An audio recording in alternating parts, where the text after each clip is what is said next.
आजच्या कार्यक्रमाचे प्रमुख अतिथी ग्रामीण महाविद्यालय वसंतनगर येथील प्राचार्य आमचे मित्र डॉक्टर देविदासजी केंद्रे सर यांना अशी विनंती करतो की आपण प्रमुख व्याख्यात्याला खूप वेळ ऐकायचं आहे, त्याच्यामुळे आपलं मनोगत आपण थोडक्यात व्यक्त करावं. आदरणीय प्राचार्य देविदासजी केंद्रे सर यांच्या संयुक्त विद्यमाने आजचे शिक्षण दशा व दिशा हा विषयावर अतिशय सुंदर कार्यक्रम या ठिकाणी आयोजित केलेला आहे. या कार्यक्रमासाठी प्रमुख अतिथी म्हणून महाराष्ट्राचे सुप्रसिद्ध विचारवंत आमचे श्रद्धास्थान आदरणीय प्राचार्य डॉक्टर नागोरावजी कुंभार सर,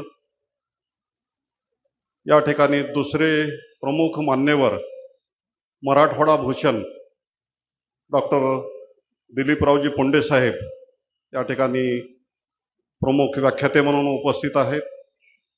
प्रमुख उपस्थिती म्हणून या ठिकाणी या कार्यक्रमाचे अध्यक्ष माननीय मनोहर पाटील येवतीकर, निवृत्त उपशिक्षण अधिकारी, त्यानंतर कार्यक्रमासाठी उपस्थित असलेले आमचे मित्र माननीय प्राचार्य डॉक्टर शिवानंद आडकिनी सर, बालाजी पाटील, आमचे विद्यार्थी यांनी आताच लोकराज्य हे दैनिक या ठिकाणी आजचे शिक्षण दशा आणि दिशा या ठिकाणी प्रकाशित केले.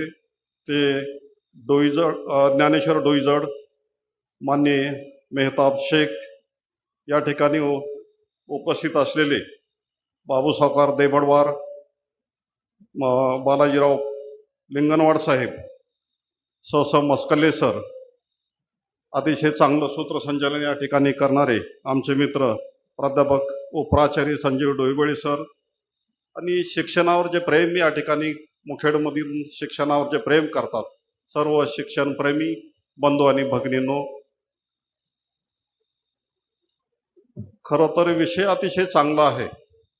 आजचं शिक्षण दशा आणि दिशा कार्यक्रम घेणं किती अवघड झालंय, कारण या ठिकाणी खुर्च्या जर बघितल्या, कारण मुखेडमध्ये अनेक चळवळी या ठिकाणी होतात, चांगले कार्यक्रम होतात, पण प्रत्येकाच्या घरी मीडिया आल्यामुळं त्याचा काही परिणाम झाला की काय असं मला वाटतं. या ठिकाणी जी मान्यवर मंडळी आहेत मोजके आहेत, पण गुणवत्ताधारक चांगले आहेत असं मला वाटतं. तर उच्च शिक्षणातील जे काही बदल झालेले आहेत ते थोडक्यात या ठिकाणी माझं मनोगत या ठिकाणी व्यक्त करतो. खरं तर शिक्षणाचा हक्क हा संविधानाने दिलेला मूलभूत अधिकार आहे असं मला वाटतं. ते डॉक्टर बाबासाहेब आंबेडकर या ठिकाणी सर्व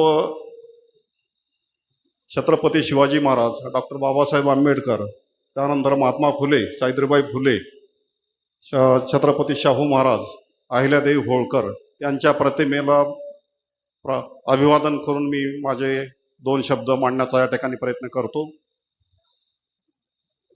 संविधानामध्ये शिक्षणाबद्दल जे मत व्यक्त केलेलं आहे ते कितपत खरं ठरत आहे, कारण शिक्षण हे समान असलं पाहिजे, सक्तीचं असलं पाहिजे आणि उपजीविकेचं साधन असलं पाहिजे असं अपेक्षित संविधानात म्हटलेलं आहे. हे आजचा जर परिस्थिती बघितली, कितीही शिकलं तर आज बेकारी आलेली आहे. शिक्षण आणि रोजगार यांचं रिलेशन जर बघितलं, कारण बाजारामध्ये कोणत्याही शिका ते बेकारीच आपल्याला दिसते, त्याचाही परिणाम शिक्षणाची दशा आपल्या यातून दिसून येतं. कारण शिक्षणामध्ये प्रगती व्हावी म्हणून शिक्षण तज्ज्ञ देशामध्ये काही शिक्षण तज्ज्ञ होऊन गेले.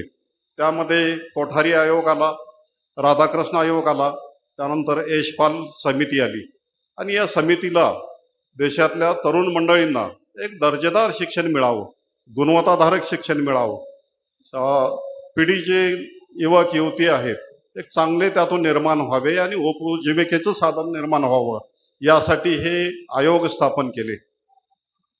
गेली 70 वर्षे या जवळपास सर्व आयोगांनी या ठिकाणी 6% खर्च देशाच्या GDP वर करा असं सर्व शिक्षण तज्ञांनी म्हटलेलं आहे.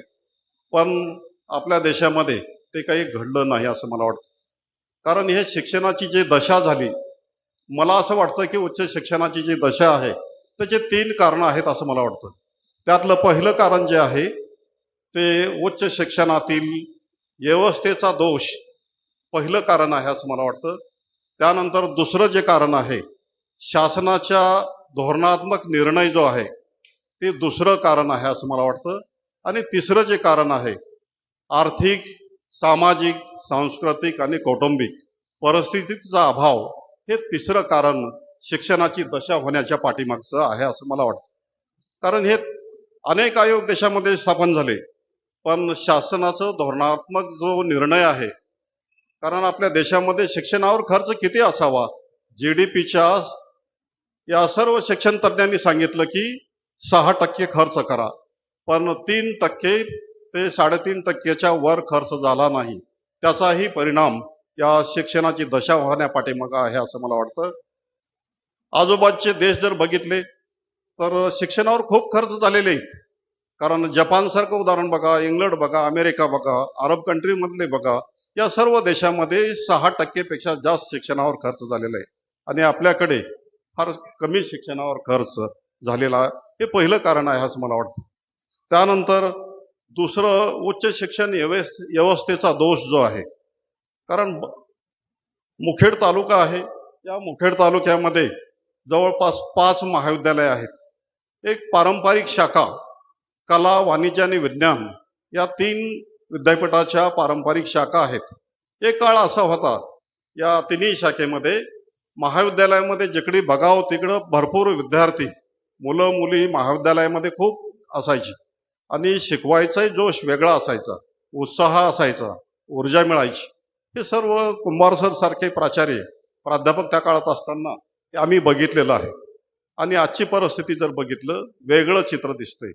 त्यासाठी महाविद्यालयामध्ये खूप वेगळी परिस्थिती, कारण विद्यार्थी MA झाला, PhD झाला तरीही नोकरी मिळत नाही, काही नाही.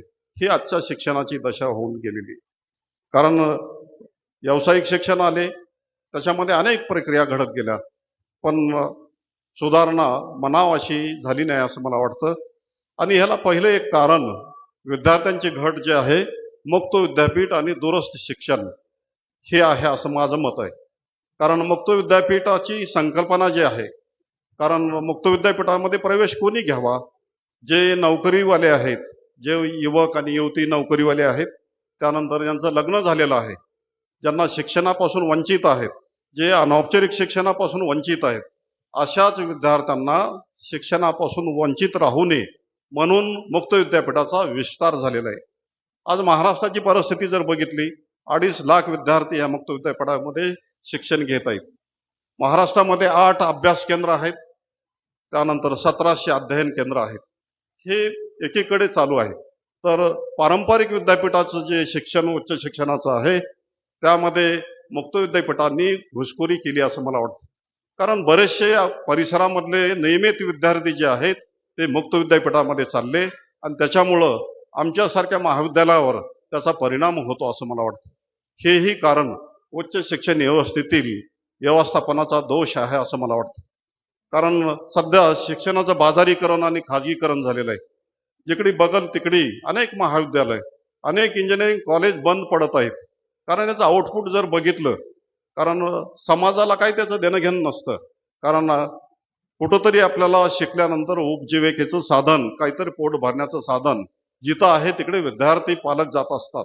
पण सध्याच्या काळामध्ये बरेचसे महाविद्यालय, इंजिनिअरिंग कॉलेज असेल, काळाप्रमाणे काही बंद होण्याच्या मार्गावर आहेत. तर या ठिकाणी मी जास्तीचा वेळ घेणार नाही, कारण मान्यवर मंडळी या ठिकाणी बोलणार आहेत. एवढंच या ठिकाणी बोलून मी थांबतो. धन्यवाद.